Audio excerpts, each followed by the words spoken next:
Alhamdulillah wassalatu wassalamu ala Rasulillah wa ala alihi washabbihi wa man walah, amma ba'd. Sering jadi pertanyaan, apakah ketika safar saum harus batal, terutama saum sunat? Maka jawabannya kembali pada kesanggupan masing-masing, kekuatan masing-masing.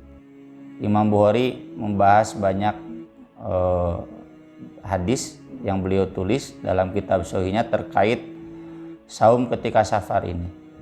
Di antaranya hadis dari Hamzah bin Amr al-Aslami, seorang sahabat yang secara jujur dia mengatakan, ini asrudus siyam, saya saum setiap hari sepanjang tahun, tentunya dikecualikan di saat-saat yang haram seperti Idul Fitri, Idul Adha, dan Ayyamut Tasyrik. Lalu ia mengatakan, asumu fis safar, kalau saya ketika safar tetap saum boleh. Maka Nabi SAW menjawab, in syi'ta fasum wa in syi'ta fa'aftir, silakan. Kalau kamu mau saum, mangga. Kalau kamu mau berbuka, silakan. Jadi artinya Nabi SAW tidak mewajibkan buka, juga tidak mewajibkan saum. Terserah kemampuan orang yang safar tersebut. Dan ini juga jadi dalil, berarti ini saumnya tidak saum Ramadan saja, karena Hamzah bin Amr saum sepanjang tahun, berarti kebanyakannya saum sunat. Demikian juga Nabi SAW sendiri pernah, dalam Sahih Bukhari di sini disebutkan ada 3 kejadian di mana beliau saum ketika safar. Ada yang satu beliau tamat saumnya, ada yang kedua beliau dan rombongan semua berbuka, dan yang ketiga ada juga yang hanya beliau dan Abdullah bin Rawahah saja yang tamat, sedangkan yang lain berbuka. Yang pertama ya diriwayatkan oleh Ibnu Abi Aufa bahwa ketika ia sedang safar bersama Nabi SAW ketika datang waktu maghrib meminta kepada seseorang, inzil fajdahli, turun tolong ambilkan minuman untukku. Lalu kemudian Nabi berbuka. Padahal disebutkan jelas di sana fi safarin, kunna fi safarin, kami semua sedang safar. Jadi semuanya saat itu rombongan saum dan tamat saumnya meski sedang safar. Di sini tidak disebutkan saum Ramadan, berarti kemungkinan saum sunat. Yang kedua, ini kejadian pas Fatu Makkah. Fatu Makkah kan pas bulan Ramadan. Diceritakan oleh Ibnu Abbas, pada awalnya ketika berangkat mereka saum Ramadan.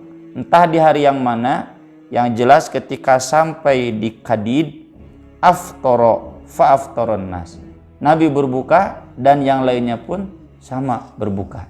Jadi ini mah awalnya saum, lalu kemudian karena capek Nabi SAW berbuka dan yang lainnya pun ikut berbuka. Boleh jadi di awalnya saum, tapi ketika lemas di perjalanan kemudian buka.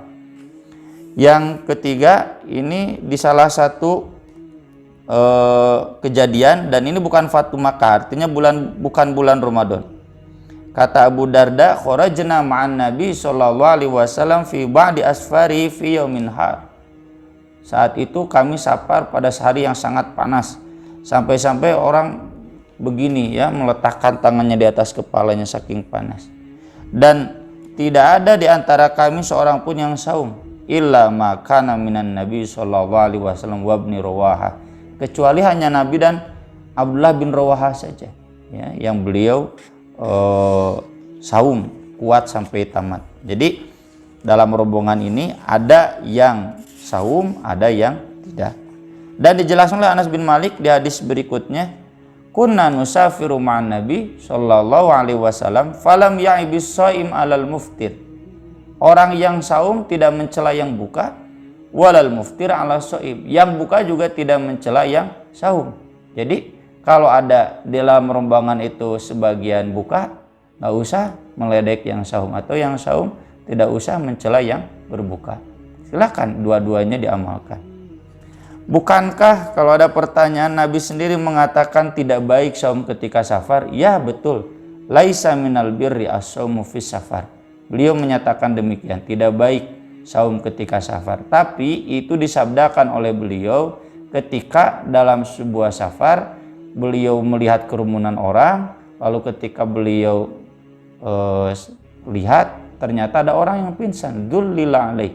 Maka Nabi kemudian mengatakan ketika bertanya, kenapa nih orang pingsan? Karena dia saum. Nabi kemudian mengatakan, laisa minal birri as-saumu fis safar. Jadi yang tidak baik saum ketika safar itu orang yang memaksakan padahal dia tidak mampu, bahkan sampai pingsan. Itulah yang tidak boleh. Jadi tidak boleh sampai memaksakan. Aku qouli hadza wa astaghfirullah li wa lakum wassalatu wassalamu ala Rasulillah. Wassalamualaikum warahmatullahi wabarakatuh.